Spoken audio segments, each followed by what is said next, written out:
In Wiltshire, England, stands the ruins of one of the biggest stone circles in the world. What makes it unique are the mysteries that surround it. The mysteries to how it was built and why.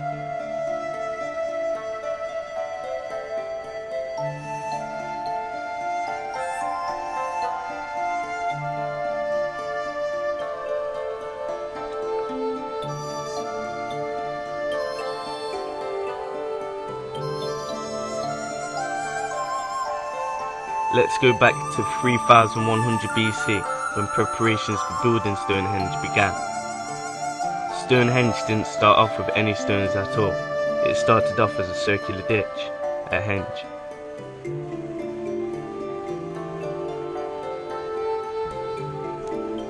And it remained near enough that way for another 950 years, until the bluestones were brought over. Now what's amazing about the bluestones isn't their weight or their placement, but it's where the stones came from.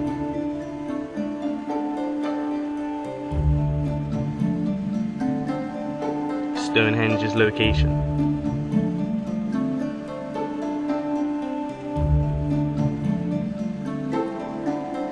Where the bluestones were brought from.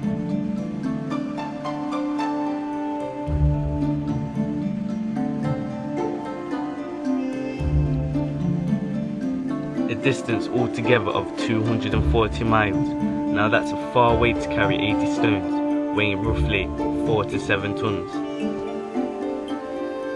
But the rocks weren't just carried. Apparently they were also floated on rafts through the mouth of the River Severn. But that's just one theory of how the stones were transported to Stonehenge. 150 years after this, the sarsen stones were brought in. The big ones.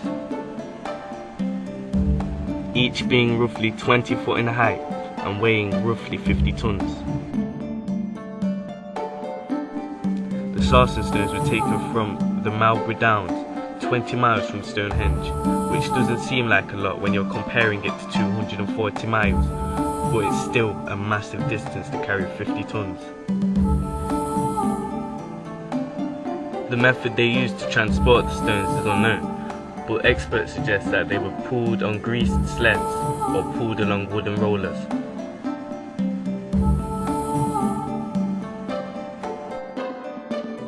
Other methods, for example, a video on YouTube called "The Man That Can Move Anything" shows a single man moving heavy blocks with ease. By putting 2 small stones under a block and then spinning it on a flat surface, he can move the block forward.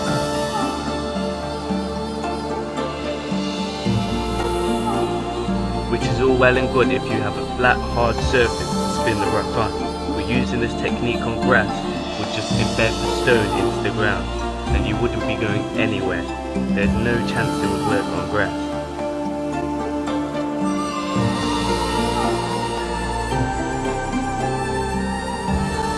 To see how perfectly aligned Stonehenge is, you have to look at the stars.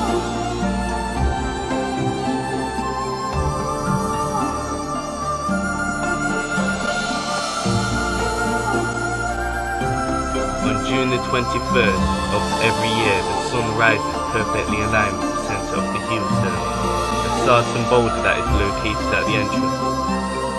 To do this must take incredible knowledge of the sun. Remember, this was 5,000 years ago. No calendars, watches, clocks, basically nothing to pinpoint precisely when the longest day of the year is. But they got it spot on. To this day, it is still perfectly in line with the heelstone.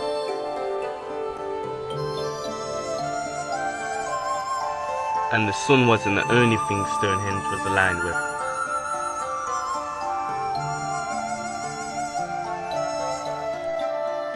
Amazingly, if you look down from a bird's eye view, The stones correspond to the exact orbits of the planets in our solar system. Coincidence?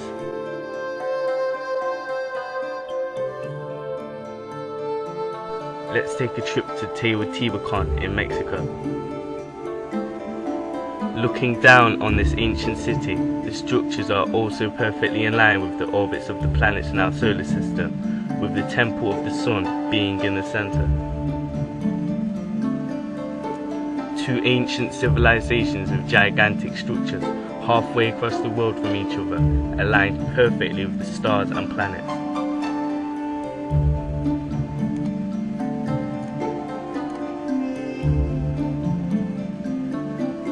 They must have known a tremendous amount of knowledge about the stars. If they pulled it off with the tools they were supposedly using, it really is remarkable. In my opinion, whoever it was that built these structures was using something a lot more advanced than what we are being told they were using. There is clearly important information that is forgotten or hidden about in our past, and only time will tell us what it is. Now I've got a question for you, the people out there. How do you think Stonehenge was built? Do you believe the original theory, that Stone Age man worked 30 million hours of extremely hard manual labour, pulling and pushing these huge rocks to build Stonehenge? Or do you think it was made in a different way?